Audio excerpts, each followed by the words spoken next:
So the Houston Texans are 0-2. The Pittsburgh Steelers are 2-0. And they have a matchup this Sunday. Houston desperately needs this game, or Bob might be on the hot seat.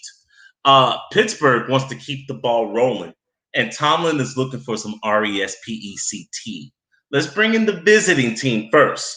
Stroll's 411's own Brett Chauncey. Hey, how you doing there, sir? How you doing? Long time no see, my brother. How you feeling? Man, I'm feeling good. After being 0-2, you would think we wouldn't have any good vibes down here in Houston, but we got to turn the corner at some time. We do have Deshaun Watson, and we still have J.J. Watt, who got a couple sacks last week. Right on, right on. You know what you're up against this week.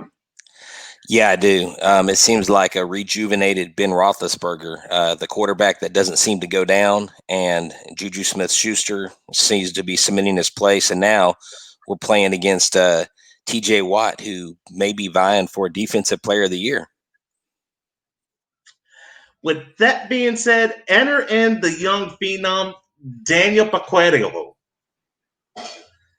How you doing, young man? I'm doing good. How are you doing, Alex? Man, it's been a hell of a week. Very, very busy. Give me a minute and talk about your Steelers.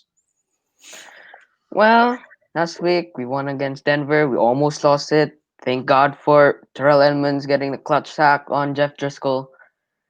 We on defense last week we kind of iffy, but TJ Watt did get 2.5 sacks alone on that week, and we had around I think 7 sacks that week alone.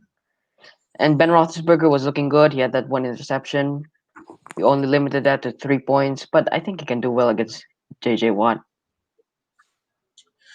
All right, so Brett, you can't treat him like a kid, bro. You each got 2 minutes. Each got 2 minutes. There's going to be 30-second cool off, and then you'll have 45 seconds for your rebuttal. Brett, you're the visiting team. Go to work.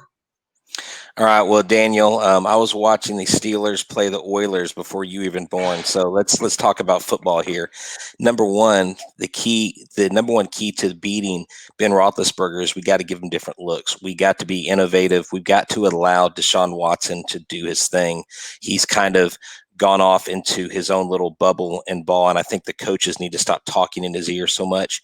We need to win one-on-one on the line of scrimmage. Y'all have two rookie offensive linemen, and if we can square those one-on-one matchups with our defense, I think we can get to Roethlisberger. But we have to remember one thing: we cannot sleep on Eric Ebron. He is a big tight end, and he has done a lot of damage to the Houston Texans in the past. And so in order for us to beat you guys on offense, we can't lose our composure, because your defense just preys on offenses that panic. Deshaun Watson's got to keep his composure. We've also got to show him different looks every series, different looks every quarter, different looks both halves. We also got to get some movement on the line. We've got to push that Steelers defensive line, because y'all aren't pushed around. And there is someone who not a whole lot of people may talk about, but there's Mike Hilton on your defense. Number 28. He's 5'9", but in 2017, when he played with the I believe when he played with the Colts, he actually had 3 sacks, and he forced a fumble. But Mike Hilton is the guy that we've got to watch. We've got to score early, and we've got to get up. We haven't led at the second half either one of these games. Composure, confidence, putting Ben on the floor, getting him in the turf, getting that jersey dirty, and picking the ball from Schuster and not letting him run with the ball is a key to victory for the Texans. So he's saying he's got to bring the pain to the quarterback, and then everything else falls apart. Take out Voltron's head, everything disassembles. Mr. Daniel Paquero, you have 2 minutes. Are you ready? Yes, I am. Your time starts now. You talked about our two offensive linemen who are rookies. David DeCastro practiced today, and I think we're gonna get him back this week. And that's a big piece on our offensive line. Maybe even the best player on our team right now. Also, talk about TJ Watt and Deshaun Watson hasn't been looking good this year. He hasn't been looking like a top five quarterback. We may put the blame on Bill O'Brien, but can he flip the switch in just a week? I doubt it. Against a great defense with the Pittsburgh Steelers, one of the best right now, I don't see that. TJ Watt got 2.5 sacks last week. I know it's the Denver Broncos O line, but are the Texans really the best O line? They struggled against Baltimore's defense last week. We don't have Lamar Jackson, but we do have Ben Roethlisberger, who's been really good this season, and he's been managing games well. And their defenses have been very, very great. We've been limiting the run, we've been limiting the pass, and we're second in total defensive yardage this season. We also, I think, we limited 50% of dropbacks by QBs. Yeah, last week, and Deshaun Watson is up next. He's a great mobile quarterback. We know that Deshaun Watson can throw on the run, but can the offensive line guard him? I doubt it. We need to put our eyes on Will Fuller as well, but I don't think I don't think he's really a big of a problem for us this week. Okay. Dan got jokes. He's saying that Watson can't turn it around in a week, and that defense is coming. 45 seconds, sir. H-Town Wheelhouse. Do what you got to do. Well, it does take an old dog sometimes to teach young ones new tricks. And I think that this third week with J.J. Watt being motivated, tired of losing, I think you're going to see a different hit of steam come out of this defense. Now, I know y'all have a lot of weapons, and I really do believe that for Watson to turn the corner, he's got to almost turn his headset off so he's not listening to his coach. He needs to do his thing.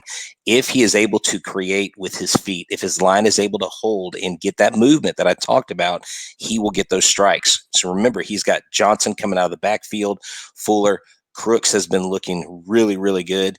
And so Cooks, I think, is a key to this, and their secondary has got to step it up and do something special.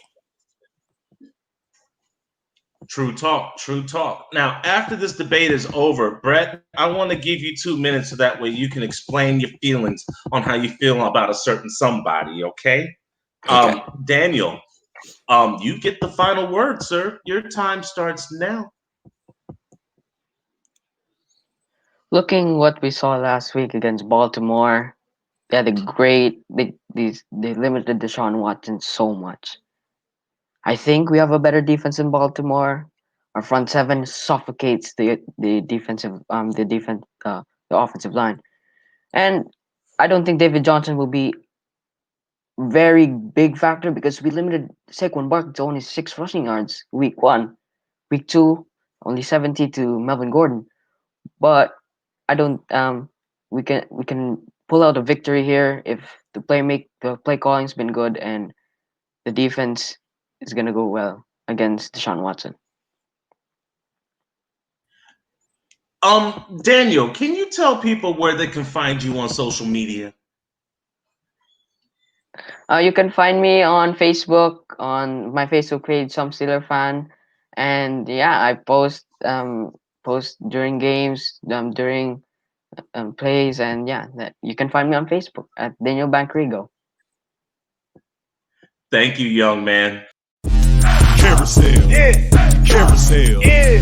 Carousel, this the carousel. On or you off, if you're on or you're off, if you're on or you're off. What? Knock 'em out. Carousel, yeah. Carousel, yeah. Carousel, this the carousel. On or you're off, if you're on or you're off, if you're on or you're off.